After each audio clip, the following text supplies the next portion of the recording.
Bonjour à tous et bienvenue dans cette nouvelle vidéo de l'original. Alors cette semaine, comme promis dans ma précédente vidéo, nous allons attaquer la création de bijoux. Il va nous falloir un point de commencement qui soit assez simple, qui va me permettre de vous expliquer un petit peu comment ça fonctionne sans survoler de trop les techniques, donc je vous propose de commencer par la toute base, c'est-à-dire la fabrication d'une paire d'alliances. Ça devrait nous donner un petit démarrage en douceur, car oui, pour la suite, il y aura d'autres épisodes sur la fabrication de bijoux, et sur divers sujets ou sur divers thèmes.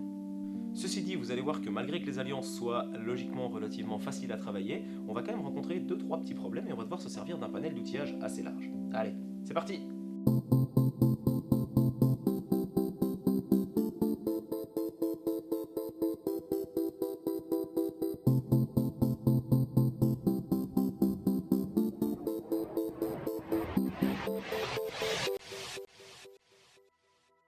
Tout d'abord, il nous faut savoir sur quel type d'alliance nous allons partir. Et comme je suis un grand romantique, on va partir sur une paire d'alliances, de type mariage.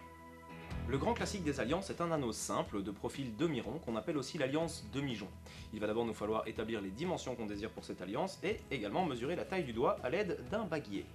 Pour les besoins de la vidéo, je vais partir sur un grand standard au niveau de la taille, je vais partir sur la taille 54 pour la femme et la taille 60 pour l'alliance homme.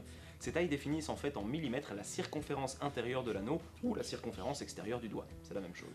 On va dessiner le tout histoire de garder les mesures en tête et techniquement les alliances devraient ressembler à ça au final.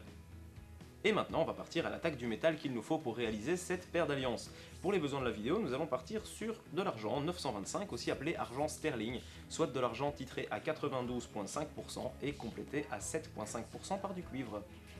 Alors pourquoi de l'argent et pas de l'or? Ça va venir, vous allez comprendre. On va donc peser et calibrer le tout. Nos alliances, une fois terminées, devraient peser entre 8 et 10 grammes pour la paire. Mais ici on va se donner une bonne marge de manœuvre et on va partir sur 25 grammes de métal à travailler. La différence entre le poids initial et le poids final semble énorme, mais il y a une petite surprise qui vous attend. Je vais donc mettre dans mon alliage 23,12 g de granules d'argent pur que je vais compléter avec 1,78 g de cuivre pur. Pour le cuivre pur, je vais le chercher dans les câbles électriques parce que c'est facile à découper et en plus ça coûte pas très cher. Pour vous donner une idée de prix sur l'alliage général que nous allons utiliser aujourd'hui, l'argent tourne actuellement aux alentours de 450 € le kilo, soit 45 centimes le gramme. Ici, 23 x 45, nous arrivons à 10,35 € d'argent pur. Concernant le cuivre, on est à peu près à du 5 € le kilo, donc ici pour l'alliage on va utiliser moins d'1 centime de cuivre. Pour se faire une petite idée, si on avait dû faire la même chose avec de l'or, le prix de l'or étant de 35 700 € au kilo à peu près à l'heure où je vous parle, on serait arrivé à 820 € de matière première. Rien que ça. Après avoir calculé la proportion de nos alliages, nous allons fondre les métaux, histoire de pouvoir les amalgamer entre eux. Pour ce faire, on pourrait se servir d'un four à induction, mais ça met beaucoup de temps à chauffer. Et puis c'est quand même tellement plus marrant de se servir du chalumeau. On va mettre notre alliage dans un creuset et on va chauffer le tout en prenant également bien soin de chauffer le récipient dans lequel nous allons couler notre petit lingot. Alors le récipient en question pour le coup ici c'est une lingotière à double utilité, c'est-à-dire qu'un de ses côtés peut nous permettre de couler des plaques histoire de fabriquer des planets et l'autre côté peut nous permettre de couler des petits lingots cylindriques histoire de faire du fil. Il est impératif de chauffer votre lingotière au préalable et de mettre un petit peu de paraffine pour lubrifier l'entrée. Pour une raison très simple, c'est que lorsque vous allez couler votre métal en fusion à l'intérieur, il pourrait se passer un truc pas trop cool. Le métal va faire un bouchon et l'air chauffé va faire une compression telle que votre métal va vous gicler en plein visage. C'est douloureux.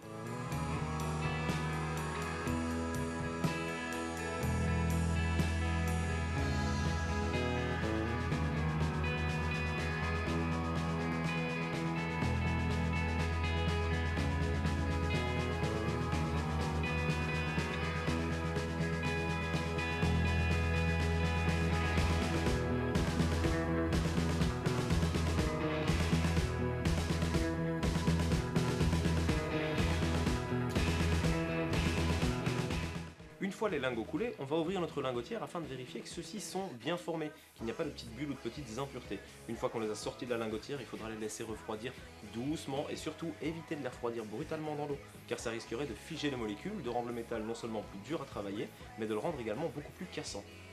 Ça s'appelle aussi tremper le métal. Normalement c'est censé vous dire quelque chose, acier trempé, tout ça. Donc après avoir laissé refroidir notre petit lingot, nous allons enfin pouvoir commencer à le travailler. Et nous allons commencer ça en retirant les petites bavures de coulée qui sont présentes aux extrémités du lingot. Il va ensuite falloir commencer à nous rapprocher progressivement de la dimension désirée pour fabriquer notre paire d'alliances, et pour ce faire nous allons utiliser un laminoir. Le laminoir est un outil composé de 2 cylindres en acier servant à comprimer les fils et les plaques. Il en existe différents modèles et pour ma part, le mien est composé d'une section plate servant à aplatir des plaques et d'une section rainurée servant à aplatir des fils. Donc en fait, en bijouterie traditionnelle, on part toujours de plaques ou de fils, et en fait de là, on va se débrouiller pour faire les bijoux que vous voyez généralement. Pour la réalisation de nos alliances, il va nous falloir du fil rectangulaire. Donc nous allons commencer par en faire du fil carré, et ce fil carré, une fois qu'il sera à bonne dimension, nous allons l'écraser pour en faire un fil plus plat qui sera donc rectangulaire. Il faudra également penser à changer l'orientation de notre fil de 90 degrés sur le côté, pour une raison toute simple, c'est que comme les rouleaux du laminoir sont un petit peu écartés, par compression, on pourrait finir par se retrouver avec une tige ayant sur le côté deux petits bourrelets. Ouais, un petit peu comme moi. Il faudra également penser à recuire régulièrement notre métal, car comme celui-ci sera fort comprimé, les molécules seront sollicitées et écrasées les unes contre les autres. Par le procédé de recuit, nous allons pouvoir rétablir le vide intermoléculaire et rendre à notre métal toute sa malléabilité. Bref, petit rappel, le recuit c'est une chauffe relativement faible du métal, on va l'amener jusqu'à une couleur rouge sombre et ensuite le laisser refroidir bien à son aise. On va donc se rapprocher au maximum de la largeur de nos alliances, et lorsqu'on aura atteint la dimension souhaitée, on va laminer plusieurs fois le fil, mais dans un seul sens, histoire d'avoir un fil rectangulaire.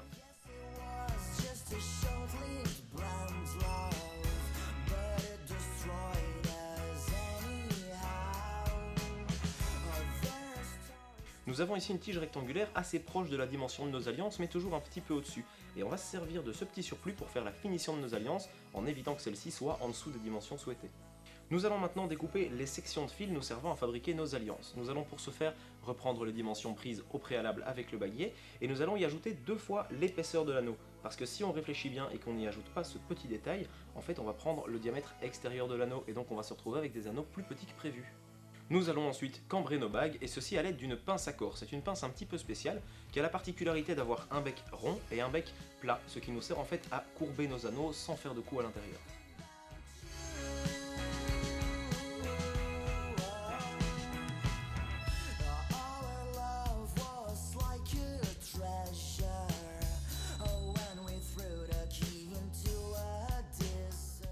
Il va nous falloir ajuster les bords l'un contre l'autre en gardant la forme la plus proche possible d'un cercle, et ensuite nous allons pouvoir souder le tout.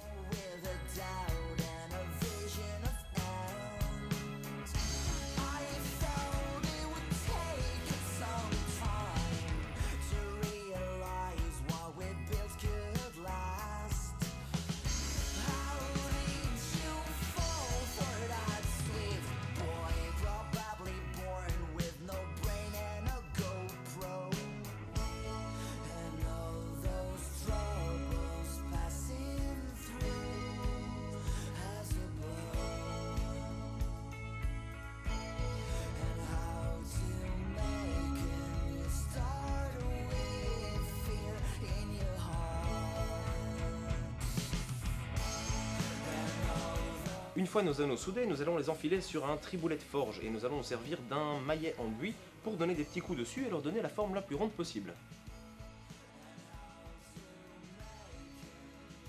Et là, ça va être le moment de remesurer nos anneaux, histoire de vérifier qu'ils ont la bonne dimension, et éventuellement de refaire une reprise au niveau de la taille, parce qu'après ce sera trop tard et beaucoup plus délicat. Bon, et là on s'approche tout doucement de l'étape finale. Maintenant il va nous falloir limer nos anneaux pour leur donner le profil qu'on veut, soit demi-rond.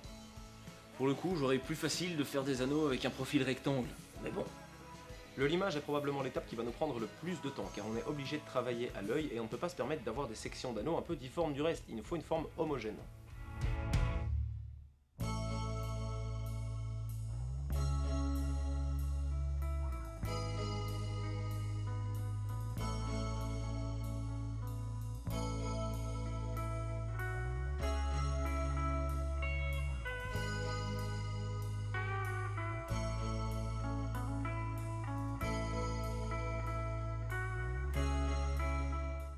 Nous allons ensuite passer à l'émrisage, soit une préfinition. Et ici pour le coup je vais tricher un tout petit peu et gagner un petit peu de temps, puisque je vais me servir de ce qu'on appelle un clou à émeriser. C'est un petit mandrin sur lequel je vais venir fixer du papier de verre et je vais le mettre sur ma pièce à main, ce qui va me faire gagner un temps considérable.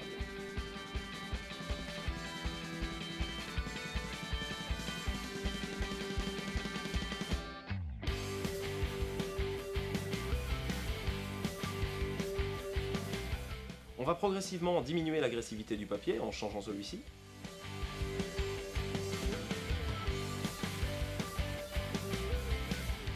Et nous allons ensuite passer au polissage, c'est-à-dire la brosse en feutre, la brosse en coton,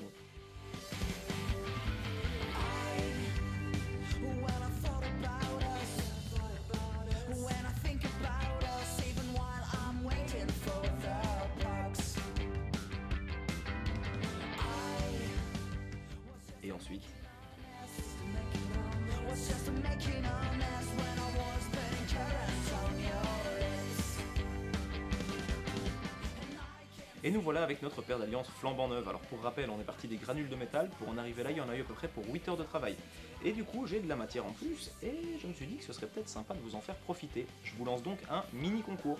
Parce que bon, vous voyez ma tête régulièrement, mais moi je vous connais pas et j'aimerais bien vous voir aussi. Envoyez-moi une belle photo de vous deux, envoyez-moi une photo originale, humoristique ou simplement belle, et je prendrai la photo que j'ai trouvée la plus classe et je vous fabriquerai une paire d'alliances rien que pour vous.